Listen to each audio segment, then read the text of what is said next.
Um relógio nada convencional feito a partir de cálculos matemáticos complexos. Uma ferramenta simbólica para alertar a população e líderes mundiais sobre os riscos a que a humanidade está submetida. Um instrumento concebido na esteira da bomba atômica, num período em que os perigos para a humanidade já pareciam bem desenhados, mas que, conforme o passar do tempo, foram ganhando novas camadas. Eu sou a Suzana Souza e esse é o Durma Com Essa, o podcast de notícias do Nexo.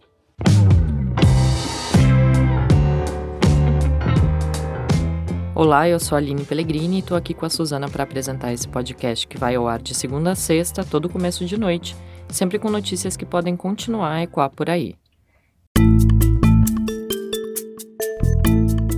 Terça-feira, 23 de janeiro de 2024. Dia em que a ONG Boletim dos Cientistas Atômicos divulgou a previsão de 2024 do relógio do juízo final ou relógio do fim do mundo. Segundo os cientistas, estamos a 90 segundos da meia-noite, mesmo número de 2023. A meia-noite marca o fim da espécie. Mas antes que você ache que isso aqui é sobre teorias da conspiração ou algo sem lastro científico, vamos te explicar o que é esse tal de relógio do juízo final. O relógio é uma metáfora para simbolizar os perigos que ameaçam a humanidade. É basicamente um recurso visual criado para informar o público geral e líderes políticos sobre o quão próximos estamos de destruir nosso planeta fazendo uso das tecnologias que nós mesmos construímos.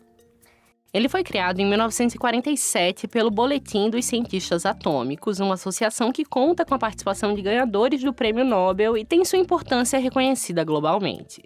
Entre os cientistas que fizeram parte da fundação do boletim estão nomes como Albert Einstein e Robert Oppenheimer. Ou seja, o relógio é um instrumento simbólico, mas tem um lastro forte na ciência. As badaladas apresentadas em 2024 são as mesmas do ano passado, 90 segundos para meia-noite.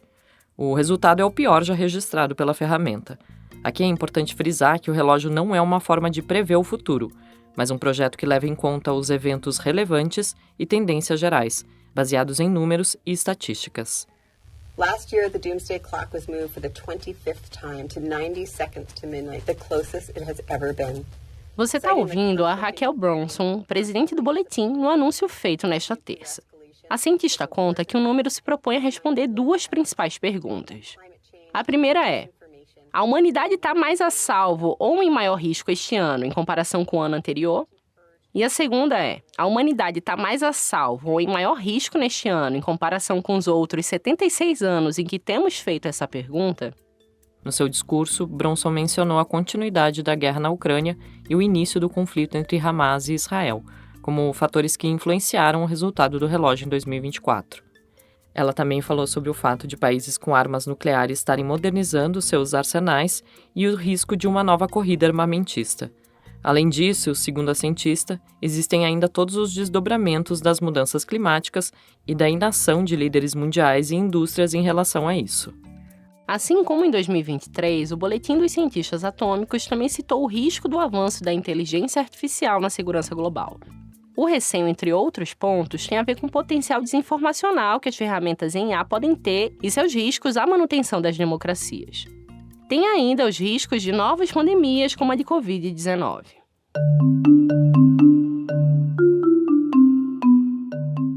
Lá em 1947, a época da criação da ferramenta, o Boletim dos Cientistas Atômicos se chamava Cientistas Atômicos de Chicago e reunia pesquisadores que tinham trabalhado no Projeto Manhattan, a iniciativa do governo americano que resultou no desenvolvimento da bomba nuclear.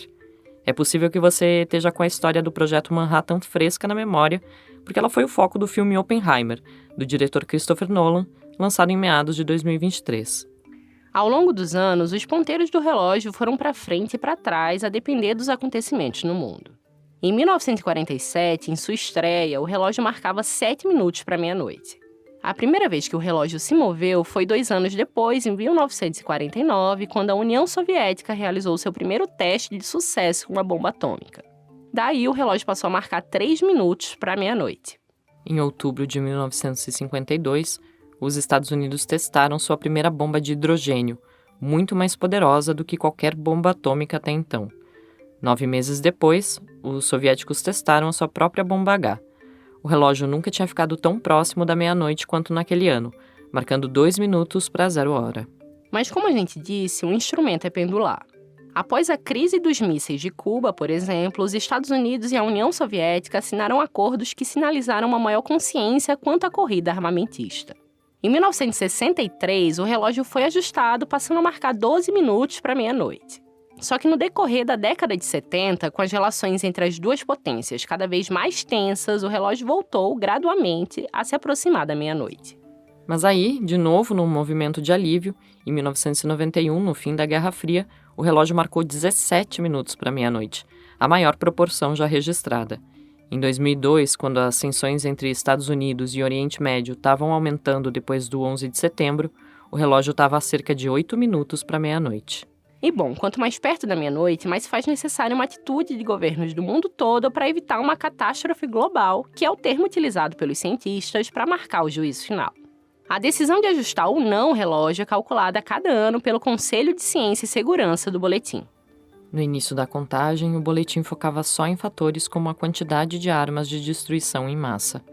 Só que desde o início dos anos 2000, os cálculos também levam em consideração a crise climática, a proporção do dióxido de carbono na atmosfera, a acidez dos oceanos, a ponto do secretário-geral das Nações Unidas, o Antônio Guterres, falar que o relógio do juízo final é, na verdade, o relógio do aquecimento global. Você ouve agora um trecho do discurso dele na abertura da Assembleia Geral da ONU em fevereiro de 2023. The Doomsday Clock is a global alarm clock.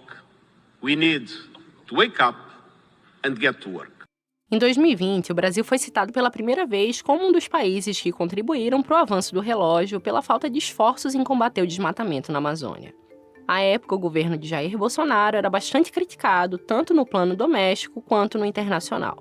Em 2019, por exemplo, as Nações Unidas publicaram um relatório a respeito da emissão de gases causadores do efeito estufa no mundo todo, dando destaque negativo para o Brasil.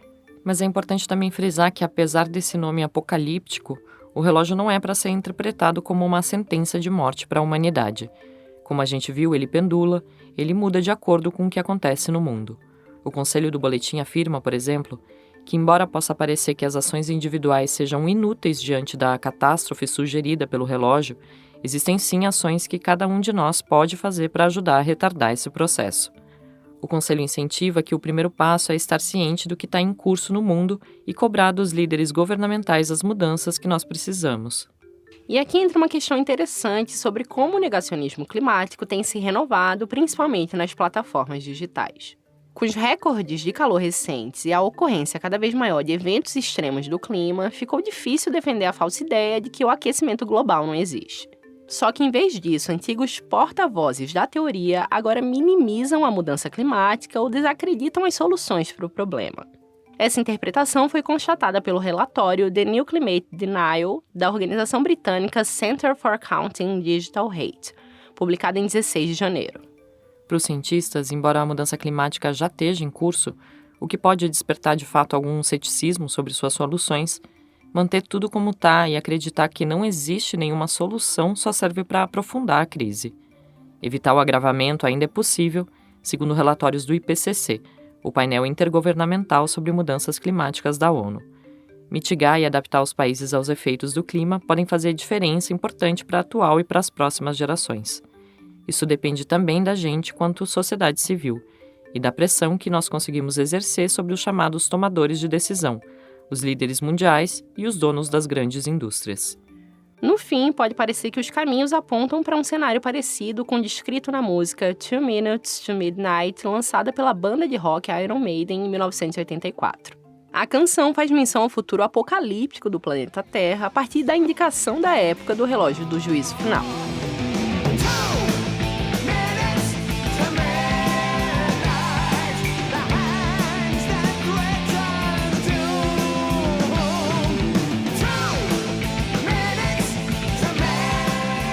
Mas a gente pode também escolher enxergar os fatos como descreve o escritor, ativista indígena e membro da Academia Brasileira de Letras Ailton Krenak.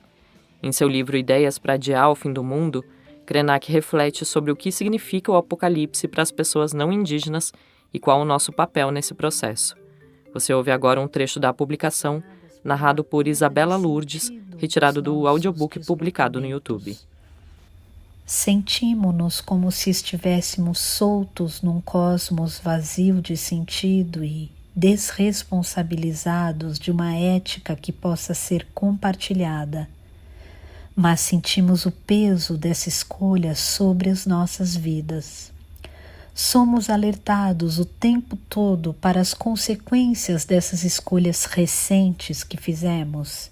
E se pudermos dar atenção a alguma visão que escape a essa cegueira que estamos vivendo no mundo todo, talvez ela possa abrir a nossa mente para alguma cooperação entre os povos, não para salvar os outros, mas para salvar a nós mesmos.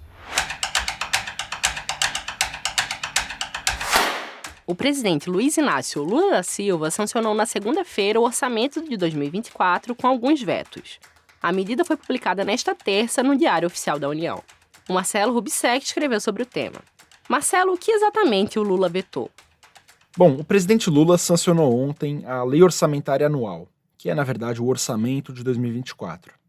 É onde o governo diz quanto vai gastar e com quê. E aí entram as emendas parlamentares, que são basicamente as verbas que quem aloca não é o executivo, mas sim o legislativo, ou seja, os deputados e os senadores. Se a gente lembrar, um tipo específico de emenda parlamentar, as emendas do relator, foram usadas durante o governo Bolsonaro naquele esquema conhecido como orçamento secreto, que tinha esse nome porque não tinha muita transparência. Então você não sabia quem que tinha indicado um gasto público e muito menos o porquê dessa escolha. Enfim, o Supremo Tribunal Federal barrou o orçamento secreto no fim de 2022. Só que desde 2023 a gente tem visto um crescimento forte das emendas de comissão. É um tipo de emenda que é decidido pelas comissões temáticas da Câmara e do Senado. Então, um grupo de deputados ou senadores decide o destino de uma certa quantia de dinheiro.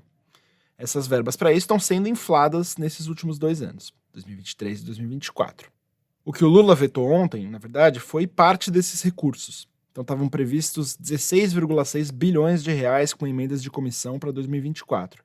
E o Lula vetou 5,6 bilhões de reais desse total. Então, agora vão ser 11 bilhões de reais, isso se o veto não for derrubado, o que é uma possibilidade.